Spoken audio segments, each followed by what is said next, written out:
Un joueur de football international, une conversion inattendue à l'islam, puis une disparition. Imran Hossein ne parle pas d'un simple fait divers.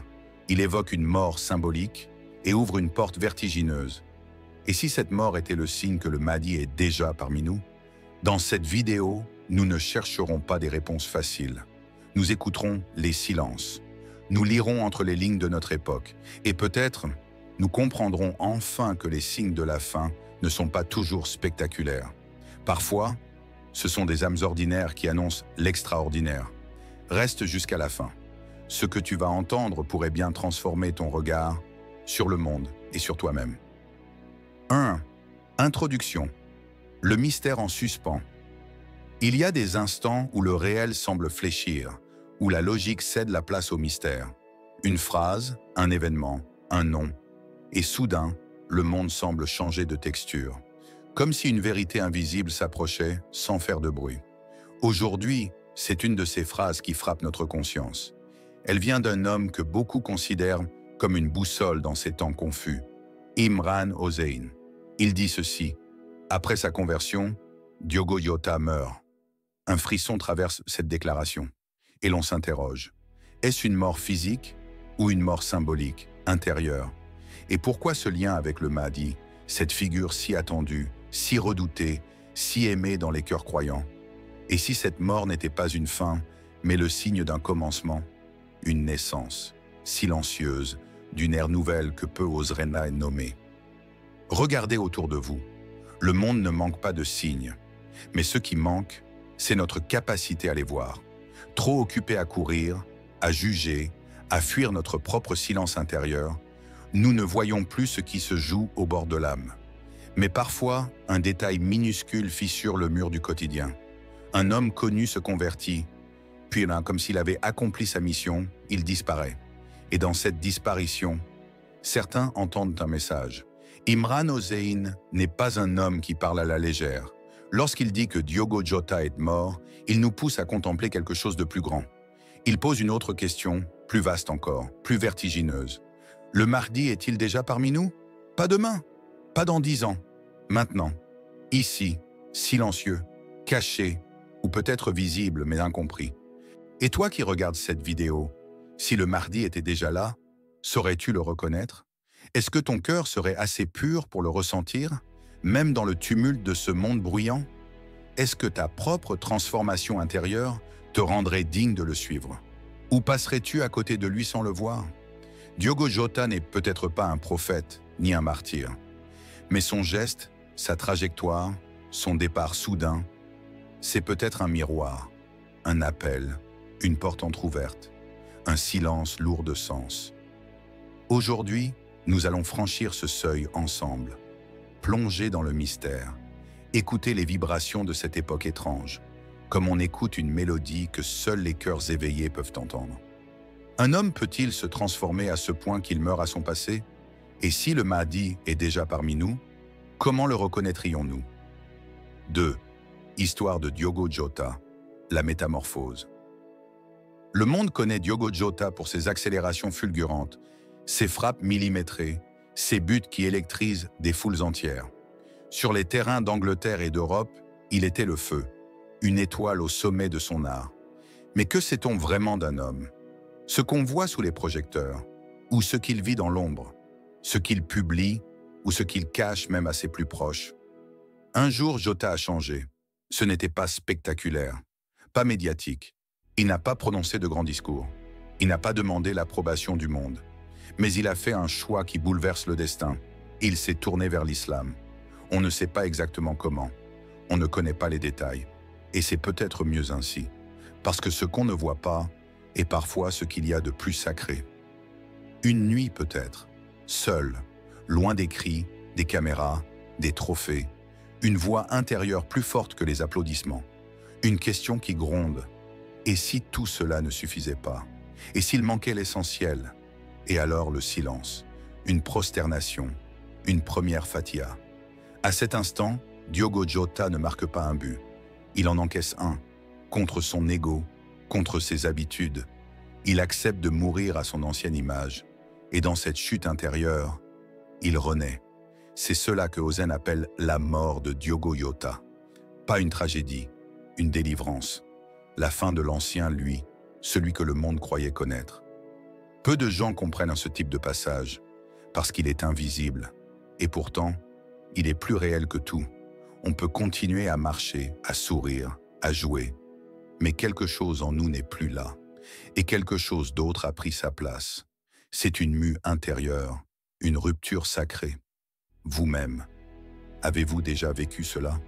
Ce moment où l'ancien vous se fissure, où le décor reste le même, mais vous ne le voyez plus avec les mêmes yeux, où vous vous couchez comme un homme et vous réveillez comme une âme en marche vers Dieu. Ces morts-là n'effreinent pas. Elles libèrent, elles révèlent. Et peut-être que c'est dans ces silences que le Mahdi s'annonce. Pas dans les grands discours, mais dans ces petites morts acceptées avec foi. 3. La parole d'Imran Hossein. Parmi les voix qui résonnent dans le tumulte de ce monde, celle d'Imran Hossein se distingue. Non pas par le volume, mais par la profondeur. Depuis des décennies, cet érudit scrute les lignes invisibles de l'histoire et relie ce que d'autres croient déconnecté. Pour lui, les événements de surface ne sont que des vagues. Il faut chercher le courant sous-jacent. Quand il évoque Diogo Jota, ce n'est pas simplement un footballeur converti, ni même un homme disparu. C'est un signe, une pièce subtile d'un puzzle prophétique, un fil de soie tendu entre les cieux et la terre. Après sa conversion, il meurt. Cette phrase, sortie de sa bouche, n'est pas une constatation. C'est une clé, un code, une lecture ésotérique du réel, une invitation à décoder ce qui se joue derrière les apparences. Ozen parle de signes inversés, des événements inattendus, de réalités qui se tordent. Ce que l'on croyait bon devient trouble. Ce que l'on fuyait devient appel. Ce que l'on ignorait devient central. Dans ce chaos apparent, il voit l'approche du Mahdi. Pas comme une arrivée théâtrale, pas comme une apocalypse hollywoodienne, mais comme une renaissance invisible, une mutation lente des consciences. Jota, dit-il, n'est pas un simple individu. Il est le reflet d'un basculement, une âme qui quitte le tumulte du monde pour entrer dans le silence d'Allah. Et cette mort symbolique, c'est peut-être le début d'un soulèvement intérieur collectif. La véritable mort, ce n'est pas disparaître, c'est cesser d'être ce que l'on était. Et si c'était cela, le signe ultime? Non pas un événement géopolitique, mais une série de conversions profondes. Des êtres ordinaires qui, touchés par une lumière intérieure, laissent mourir leur ancienne identité. Et dans ces morts silencieuses, dans ces renaissances discrètes, le Mahdi ne ferait-il pas déjà son œuvre? Car peut-être que le Mahdi n'attend pas d'apparaître. Peut-être qu'il agit déjà, mais non pas avec des armées ni des discours, mais avec des âmes, une à une, dans le secret, dans l'abandon, dans la rupture. Alors nous vous posons cette question, vous qui regardez, vous qui ressentez, les signes que vous attendez, ne sont-ils pas déjà là, mais sous une forme que vous n'aviez jamais envisagée? Et si l'apparition du Mahdi ne devait pas être vue, mais ressentie? 4 signes spirituels. Comment voir le profond? Tu attends des signes, tu cherches des réponses. Tu veux comprendre si le Mahdi approche, s'il est déjà là, s'il marche sur cette même terre que toi. Mais regarde bien autour de toi. Que cherches-tu exactement? Un homme puissant? Un message flamboyant? Un bouleversement extérieur? Et si les signes étaient bien plus proches que tu ne l'imagines? Mais si discrets que seuls les cœurs éveillés les reconnaissent. L'islam a toujours parlé de signes, mais jamais de spectacle. Les signes de Dieu sont souvent voilés, comme un parfum que l'on ressent sans jamais pouvoir le saisir. Et parmi eux, ceux qui annoncent le Mahdi ne sont pas forcément dans les conflits, ni les tremblements, ni les éclats de voix. Ils peuvent être dans un simple geste, un homme qui pardonne alors qu'il pourrait se venger, une femme qui abandonne l'orgueil et revient vers la prière, un cœur qui s'effondre dans la nuit et qui s'élève au matin. Ce sont ces transformations intérieures qui précèdent de toute libération extérieure, la mort du soi orgueilleux, la renaissance de l'âme tournée vers l'autre. Il y avait dans une petite ville oubliée un homme pauvre, très pauvre, on l'ignorait. Il n'avait pas de nom, pas de place, pas d'importance, jusqu'au jour où il entendit une voix dans son sommeil, où était-ce son âme? Cette voix disait « Tu n'es pas né pour toi-même ». Alors il se leva, il commença à prier, à aider, à nourrir ceux qui avaient moins que lui. Il partagea son temps, ses larmes, sa maison. Peu à peu, les gens vinrent à lui, non pas pour ce qu'il avait, mais pour ce qu'il était devenu. Et quand il parlait, on l'écoutait. Non parce qu'il parlait fort, mais parce que ses mots portaient en la lumière. N'était-il pas, à sa manière, un souffle du Mahdi, une étincelle de cette justice que nous attendons, un reflet de ce renouveau qu'on espère toujours de l'extérieur, mais qui commence souvent de l'intérieur? Et toi, si tu portais cette lumière, qu'en ferais-tu? Si le Mahdi s'incarnait à travers tes gestes, à travers ta patience, ton courage, ton humilité, est-ce que tu changerais ta manière d'aimer, de parler, de vivre? Tu n'as peut-être pas besoin de chercher le Mahdi loin. Peut-être qu'il a déjà semé quelque chose en toi, une voix, un élan, une douleur qui pousse à renaître. Alors regarde mieux, autour de toi et en toi, car parfois les signes ne viennent pas du ciel, mais du silence qu'on accepte enfin d'écouter. 5. Témoignages ou discussions. Paroles des musulmans contemporains. J'ai fermé la porte à mon passé et je me suis ouvert à une lumière que je ne savais même pas chercher. Ce sont des mots simples, mais porteurs d'un tremblement. Celui que seuls les voyageurs de l'âme connaissent. Celui qui annonce un changement sans retour. Un passage que personne ne peut vraiment expliquer, mais que beaucoup, aujourd'hui, vivent en silence. Dans les mosquées de banlieue, dans des prisons, dans des universités, dans le recoin d'un bus, d'un cœur ou d'un regard. Ils sont là, convertis, reconvertis, revenant, brûlés par un monde qui n'a pas su répondre à leur soif, et guéris par une lumière qu'ils n'attendaient plus. Avant, je vivais vite, j'étais partout, sauf en moi. Un jour, j'ai pleuré sans raison. J'ai senti que quelque chose en moi appelait Dieu, pas par peur, mais par amour. Et depuis, je vis autrement, lentement, présente, en paix. Chaque voix raconte la même chose, mais avec une mélodie différente. Comme si une force invisible touchait les cœurs un à un. Pas avec bruit, pas avec panique, mais avec une douceur ferme. Et quand cette lumière entre, l'ancien monde s'éteint. J'ai grandi sans religion. Je croyais que Dieu était une invention pour rassurer. Mais quand j'ai vu la discipline, la paix dans les visages des musulmans que je côtoyais, je me suis demandé ce qu'ils avaient que je n'avais pas. Et j'ai compris, ils portaient une direction. Moi, je tournais en rond. Et si c'était cela, le Mahdi intérieur? Non pas un homme venu de l'extérieur, mais un souffle qui descend sur des êtres simples. Un esprit qui se glisse dans les failles de ce monde abîmé et y allume des flammes invisibles. Et si ces gens-là étaient les premiers témoins, les premiers porteurs, les premières graines d'un printemps spirituel? On attend tout le Mahdi.